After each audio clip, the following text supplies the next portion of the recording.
Hello and welcome to a new episode of New Movie. Today's episode is about the comedy, fantasy, and mystery movie Symbol. Before we start, don't forget to like and subscribe to the channel if you haven't already, and activate the notification bell so you get all our new content. A Japanese man wearing colorful pajamas wakes up to find himself in an empty white room with no doors, windows, or ceiling. When he approaches the walls to examine them closely, he sees a strange protrusion coming out of the wall. When he presses it, many laughing children's faces appear on the walls and floor. They stay for 2 seconds and then disappear, but each one leaves a protrusion behind. This stage is called the learning stage. When he smelled the finger that pressed the protrusion, the man screamed in fear and called for help, but to no avail as there was no one around. He reads the protrusions on the wall to see what happens, and each time he presses one, different objects appear in the room, like a toothbrush and a vase. When he presses the same protrusion each time, the same object appears. Because of this, when he pressed one button multiple times, he got many chopsticks. When he presses the button next to it, a small car appears from the wall. He screams in pain. After hours, the man finds many objects in the room. When he throws a ball at the wall, it presses a button, and sushi appears. He is very happy, especially since he was hungry, but he notices it lacks the soy sauce he loves. He asks for it loudly, but no one responds. So he presses the button several times until he finds a lot of sushi in front of him, but still no soy sauce. When he loses hope, he starts eating the sushi and finds it very tasty. When he finishes all the sushi, he presses another button to get more. But he gets frustrated when a bottle of soy sauce finally appears after he has finished all the sushi. He throws the bottle away and presses a different button, and he gets 3D glasses. When he puts them on, he sees a little girl. Hours later, he reads 5 parts of an entertaining manga story, but when he presses the button to get the 6th part, he gets the 7th part instead. He keeps trying the other buttons and gets the 8th and 9th parts, but he still doesn't have the 6th part. The last button he tries brings him a very important surprise. A part of the wall opens, revealing a door. The man is very happy, but forgets which button exactly revealed this door. He tries a button and finds an African man running from one wall to another. The next button makes water pour on his head. The third button after that turns out to be the one he wants, and as soon as the wall opens, he runs to it, but it closes in his face again. He tries again, but it still closes in his face. He discovers that the door stays open as long as the button is pressed down. Once it returns to its original position, the door closes. So, he tries several ways to keep the door open. At first, he gets into a running position and keeps pressing the button with his foot, but this method doesn't succeed. Then he presses it with a fly swatter from a distance to reach the door faster, but this method also doesn't work. He tries to pull it with a rope and tries to press it with the air coming from the fan, but none of these methods work. He decides to ride the small car and push it with his foot quickly after pressing the button, but after several attempts, he finds himself unable to control it. All he needed was to find a way to keep the button always pressed down. He places the large vase on the button, but it still pops back up. So, he decides to fill the vase to make it heavier. He tries the water button, but the water always falls on him, and he can't direct it towards the vase. He tries to fill the vase with sushi, but it becomes too heavy for him to lift. The neck of the vase was very narrow, so he couldn't fit his hand inside. He uses the chopsticks to pull some sushi out of the vase. Finally, he manages to lift the vase with difficulty and approaches the place of the buttons on the floor, but he forgets again which button was for the door. He tries pressing a button, but the African man comes out of the wall and bumps into the vase, breaking it. The man goes crazy and keeps screaming. Then he finds the door button and puts the sushi on it, but this trick also doesn't work, and the button pops back up. Amidst the buttons, he tries to cover the button with tape and secure the tape with a metal plate, but this method also doesn't work. After taking painkillers to relieve the back pain caused by his bumps into the door each time, and after sleeping for a while, the man wanted to brush his teeth, so he pressed a button to get water, but he pressed the wrong button, and that button dropped a rope from the ceiling. At that moment, he got an idea.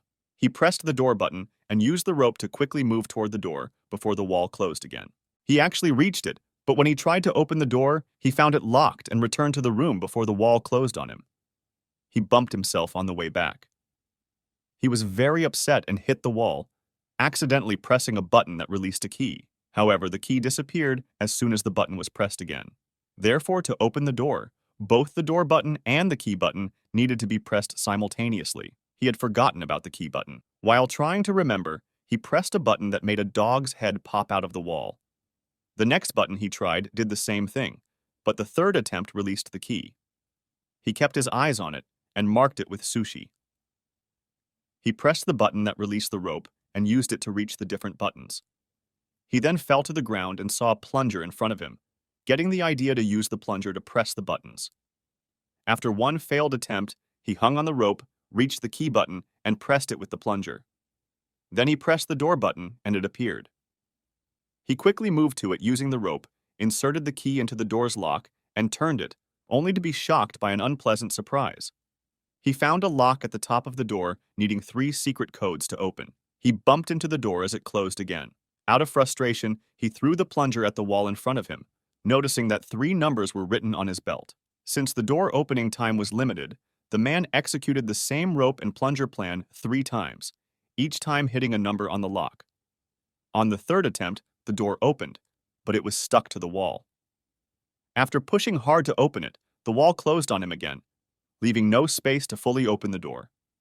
The man was very frustrated and sat on the ground crying, remembering the time he spent in the room filled with things, realizing he was blessed but didn't appreciate it. Now, he was in a very small space with nothing inside. Suddenly, he felt a breeze coming from the left wall and found a hole when he touched it.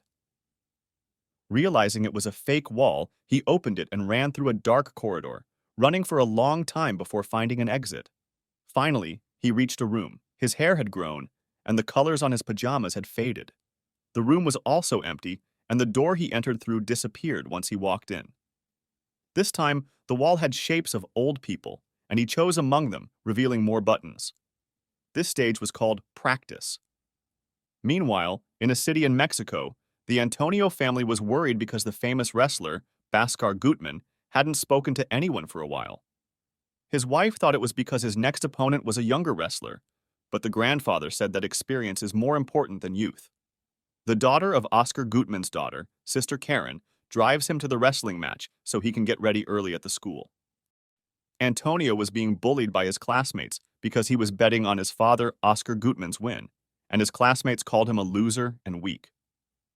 When the match time approached, Sister Karen brought the grandfather and Antonio to the match venue so they could watch it, but Karen didn't attend the match. Antonio and his grandfather found empty seats among the crowd and sat down just minutes before the match started. The first team to enter the ring was called the Northern Strongmen and consisted of Super Demon and Tequila Joe. After that, Oscar Gutman and his partner Silver Eagle entered, and many called him Boss. Silver Eagle started the match with an outstanding performance, but was overpowered by the Northern Strongmen, especially when they both fought against him alone. They kept looking at Oscar Gutman, waiting for him to join the fight, but he refused until Silver Eagle performed a trick that made Super Demon and Tequila Joe hit each other by mistake. When Oscar Gutman entered the ring, he got hit, but when his opponent was about to hit him with a chair, the man in the room pressed a button that made Oscar Gutman's neck extend, and he hit both his opponents with his head. However, nothing changed in the room when the button was pressed, so the man kept pressing it multiple times. Each time he pressed the button, Oscar Gutman hit someone with his head, hitting his teammate Silver Eagle, then the referee, and then Antonio. As the man continued to press the button, Oscar Gutman kept hitting his head on the wrestling bell. The man decided to press a different button. This time, the button caused a metal singer to breathe fire during his concert in Los Angeles. The second button made a magician fail in his trick when he wanted to make his assistant disappear, and the third button made a man in China bark in his dog's face. The man in the room was confused, but suddenly he saw light coming from above and noticed that there was no ceiling in the room, but he saw men with wings flying above. He decided to try something different this time, and instead of pressing the buttons on the wall, he used them to climb the wall. Every time he pressed a button while climbing, something strange happened on the ground, like a flower blooming or an elephant dying. As he climbed higher, the changes that occurred when pressing the buttons became more complex, not only affecting nature, but also impacting humans and large and small things. One of the effects was the moon landing. When he reached the top of the wall, the man's hair and beard had grown, and he no longer needed to lean against the wall to climb. Now he was able to fly like the men with wings he had seen.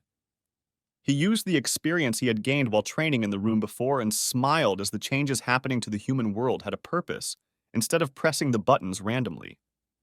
When he reached the top, he was surrounded by feathers instead of walls, and he entered a lit door that led him to the final room. This room had continents drawn on the wall and a big button. This time the man was going to press it, and this time it was called the future stage. What do you think the symbols in the movie mean? Let us know in the comments. We have reached the end of the summary. Make sure to subscribe to the channel and activate the bell to watch more videos like this. Thank you for watching.